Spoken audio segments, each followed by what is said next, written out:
सुनेत्रा अजित पवार गांभीर्यपूर्वक प्रतिज्ञा करते की कायद्याद्वारे स्थापित झाले आहे अशा भारताच्या संविधानाबद्दल मी खरी श्रद्धा व निष्ठा बाळगेन।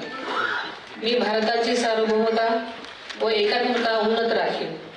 मी महाराष्ट्र राज्याची उपमुख्यमंत्री म्हणून माझी कामे निष्ठापूर्वक व सतत विवेकबुद्धीने पार पाडेन आणि संविधान व कायदा यानुसार सर्व तऱ्हेच्या लोकांना मी गांभीर्यपणे व निपक्षपातीपणे तसेच कोणाच्याही विषयी ममत्वभाव किंवा आकस न बाळगता न्याय वागते।